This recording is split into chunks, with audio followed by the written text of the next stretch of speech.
오늘은 너희도 가려느냐라는 제목으로 하나님의 말씀을 함께 나누겠습니다.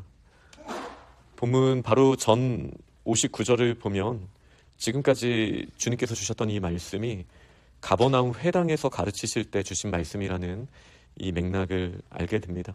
그러니 예수님께서 이제 공적인 자리에서 그를 찾아온 사람들에게 말씀하신 내용이 이제 육신의 떡을 구하고 표적을 구하고 그것을 쫓아온 사람들에게 예수님께서 아버지께서 보내신 분이시고 그리고 하늘의 양식으로서 영원한 생명을 주시기 위하여 이 땅에 오신 분이라는 사실을 이 6월절에 주님께서 회당에서 말씀하신 맥락이라는 것을 알게 됩니다. 근데 이 말씀을 듣고 제자 중 여러 명이 이 말씀은 어렵다라는 이야기를 하는데요.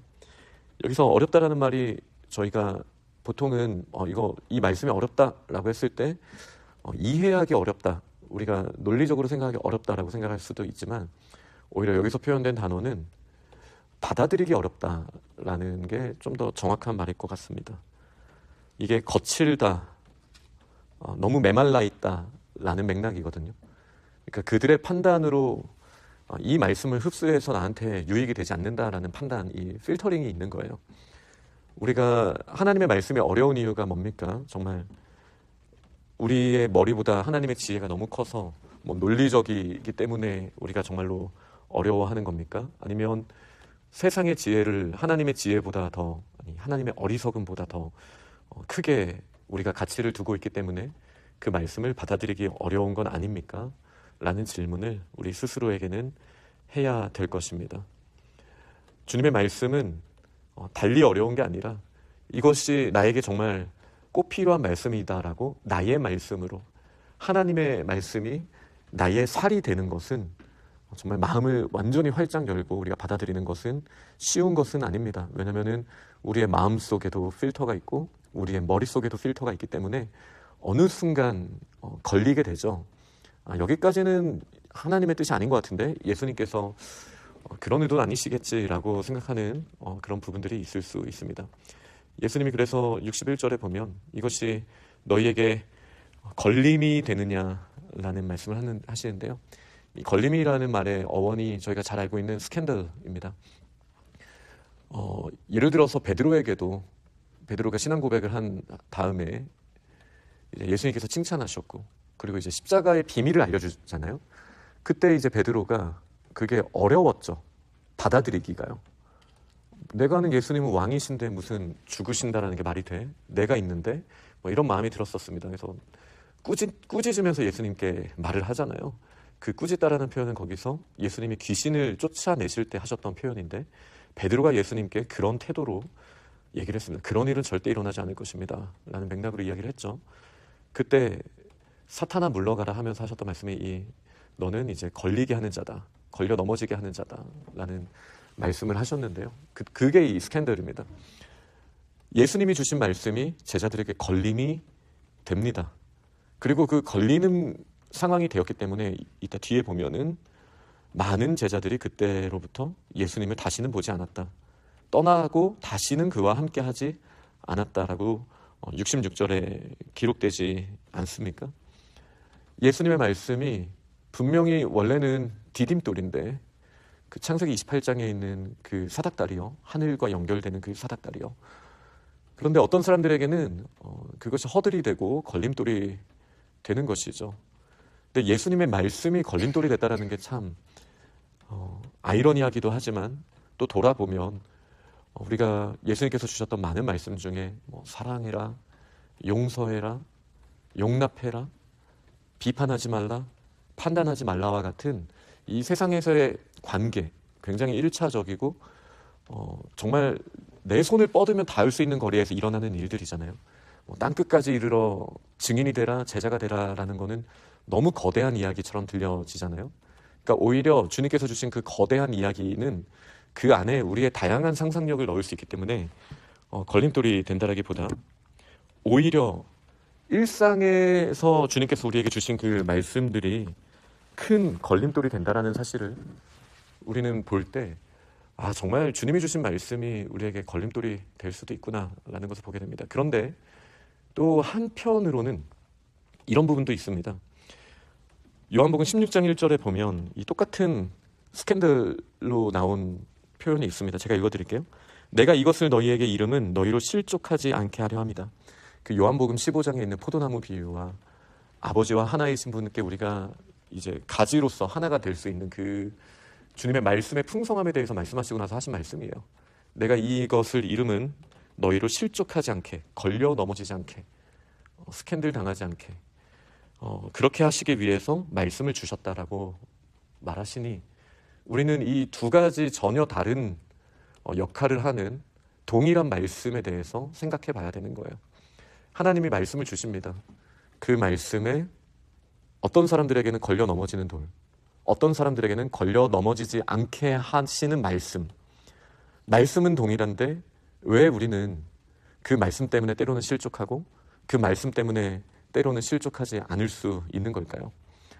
저는 이거를 어떤 사람은 무조건 실족하기만 합니다. 물론 그 차원이 오늘 본문에 있는 내용의 핵심이기는 해요. 그러나 16장 1절까지 봤을 때에는 주님, 왜 저희가 주님을 너무나 사랑하고 주님과 함께하기를 원하는데 때로는 이 말씀이 우리에게 걸림돌이 되는 것입니까? 라는 질문을 우리 스스로에게는 해야죠. 그래서 주님께서 주신 말씀을 오늘의 맥락으로 좀 더 보자면, 이 돌, 분명히 좁은 길로 가기 위해서, 또 좁은 문에 들어가기 위해서, 예수님의 말씀대로 반석 위에 집을 짓기 위해서 언젠가는 자기의 틀이 깨져야 되는 지점이 있습니다. 이걸 저는 이제 불편함이라는 단어로 최근에도 몇 번 설교 때도 말씀을 드렸던 것 같습니다. 하나님의 말씀을 들으면 불편합니다. 왜냐하면 나의 세계가 해체되기 때문입니다. 하나님 떠나서 익숙하였던, 똘똘 뭉쳐 있었던 나의 세계가 해체되는 것은 언제나 불편한 일이어야 합니다. 그래야 이제 하나님이 지어주시고 하나님이 새롭게 주시는 부분들을 우리가 경험할 수 있기 때문입니다. 그리고 이 불편함 때문에 많은 사람이 떠나갔고, 그리고 특별히 떠나가지 않은 사람 중에서도 이 불편함으로 똘똘 뭉치면서 지금 이제 요한의 표현으로는 이제 가룟 시몬의 아들 유다라고 71절에 분명하게 이야기하고 있는, 지금 이 걸려지게 되는 부분, 마태복음에 마치 양과 염소가 마지막 때에 나눠지는 그 비유처럼 오늘 본문은 예수님께서 분명하게 걸림돌이 되는 부분을 말씀을 하셨어요. 근데 그 걸림돌이 되는 이유를 63절에 보면 이렇게 말합니다. 이것도 저희가 너무나 오해할 수 있는 구절이기는 한데요. 이 63절 말씀은 살리는 것은 영이다, 육은 무익하다 라는 말씀을 하셨어요. 여기서 이제 제일 저희가 조심해야 되는 거, 그리고 초대교회 시대가 그 함정에 빠져서 이단들이 엄청 생겼던 부분이, 육은 나쁘다라고 이걸 해석하는 거예요. 육신은 나쁘다. 그러나 잘 생각해보면 하나님께서는 창세기 1장부터 사람을 흙으로, 2장의 표현이긴 하지만 육으로 창조하시지 않았습니까? 그러니까 육이 나쁘다라는 걸로 이거를 해석할 것이 아니라, 이 본문의 맥락과 이제 원어적인 부분을 고려해 봤을 때 이 육적인 생각으로 보시는 게 더 정확하다라고 할 수 있습니다. 왜죠? 6장의 내내 사람들이 육적인 생각을 따라서 예수님을 쫓는 거예요.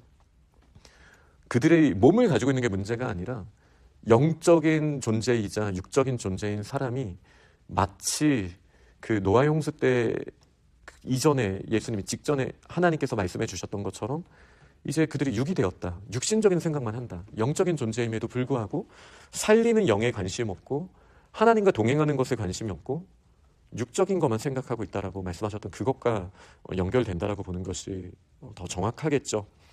계속 예수님을 쫓아간다라고 말하면서도 육신의 생각에 가로막혀 있는 거예요.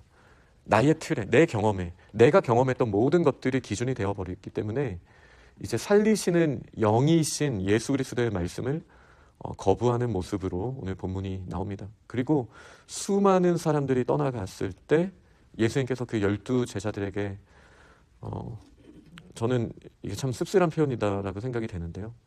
너희도 가려느냐? 라는 말씀을 하셨어요. 하나님의 일을 하다가 걸림돌이 되고 여러 가지 상황이 있을 때 우리는 이제 그만 가고 싶다라는 생각을 하죠. 여기까지다라는 생각을 하죠. 그때 이제 예수님이 물어보시는 거예요. 너희도 가려느냐? 이때 주님의 마음은 어떠셨을까?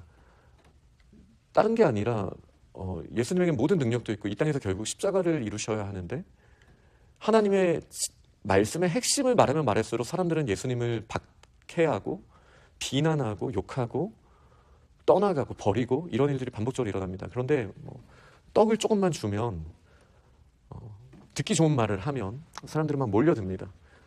근데 한편으로는 예수님도 하나님 나라 말씀을 전하기 위해서 이적도 행하고 여러 가지 또 그들을 향한 긍휼의 마음으로 도움을 주고 이 마음과 동시에 또 한편으로는 처음에 사탄이 유혹했던 것처럼 많은 사람들에게 인정받고 또 권능을 행하면서 하나님의 나라를 때가 됐을 때 크게 선포하는 거에 대한 유혹이 그 걸림돌이 왜 없으셨겠습니까? 베드로가 한 말조차도 그 걸림돌이었는데요. 그런데 예수님께서 선택하신 길은 저희가 잘 아는 것처럼 좁은 길이지 않습니까? 시간이 지날수록 점점 사람들에게 미움을 받는 거예요. 그때 이제 선택은 당연한 것이죠. 살리는 것은 영인데 육적인 것을 생각할까? 무익하다라고 예수님은 선포하셨고 실제로 그 길을 가셨습니다. 저희 자신이 이 말씀 앞에 한번 돌아봐야 되지 않겠습니까? 우리가 정말 지치는 이유가 육을 생각해서입니까? 영을 생각해서입니까? 라는 본질적인 질문을 먼저 저희는 해야 합니다. 그리고 이 무익한 육을 생각한다면 우리는 반드시 지칠 것이고 그리고 그 지침 가운데 우리는 예수님을 떠나고 싶은 마음까지도 교회를 떠나고 싶은 마음까지도 들 수 있겠습니다. 그러나 반면에 오늘 예수님이 주신 말씀의 핵심을 돌아볼 건데 우리가 육이 아니라 육적인 생각, 나의 틀에 갇혀진 그런 생각 말고 예수 그리스도가 주신 말씀이 우리가 걸려 넘어지지 않게 하시는 그 생명의 말씀임을 붙들면서 나아간다라면 다른 사람들이 좀 인정하지 않으면 어떻습니까? 사람들이 점점 우리를 싫어하면 어떻습니까? 무슨 일을 하든지 앞에 걸림돌을 놔두고 뭐 하나 하려고 해도 넘어지게 하면 어떻습니까? 예수님도 그렇게 가셨는데요. 그러나 결국 영적인 것을 붙들고 예수님의 말씀을 붙들고 우리가 한 걸음씩 나아가면 이 기간은 영원히 이어지지 않습니다. 결국 예수님이 이렇게 말씀하셨잖아요. 내가 그 승천하는 것을 올라가는 것을 본다면 어떻게 하겠느냐. 62절에 있는 말씀이죠. 예수님이 승천하신 것, 육의 것이 끝나고 확실히 이제 완전하신 하나님의 나라에서 오셨다라는 그 말씀이 증명이 되었을 때 그것을 보고 나서 제자들은 완전 달라졌습니다. 육적인 것을 더 이상 생각하지 않는 진정한 의미의 사도들이 되었던 것처럼 저희들에게 있는 이 육과 영 사이에서의 시련과 걸림돌이 되는 이 순간이 어떻게 보면 가데스 바네아라고 해석하면 길어야 40년 밖에 안 되는 것이죠. 그리고 예수님의 공생애와 제자들을 생각해 봤을 때는 한 3년일 수도 있는 겁니다. 그 정도 기간만 지나면 우리는 제자들처럼 세상이 감당할 수 없는 믿음으로 살아가는 사람들이 무엇이라고 말하든 그것에 동화되는 것이 아니라 그 사람들이 복음에 전파될 수 있을 정도의 영으로 채워져 있는 존재. 사도 바울도 그런 시간을 가졌습니다. 사도 바울도 광야로 가서 아라비아에 가서 또 그런 시간을 가지지 않았습니까? 저희도 마찬가지입니다. 지금 그런 광야와 같은 시간을 지나면서 결국 영의 말씀으로 하나님의 말씀이 더 이상 우리의 걸림돌이 되는 것이 아니라 우리가 그 걸려 넘어지지 않게 하시는 하나님 주시는 특별한 우리를 보호하시는 은혜의 말씀이 되는 줄 믿으시고 또 그렇게 승리하는 저희들이 되기를 간절히 축원합니다. 아멘.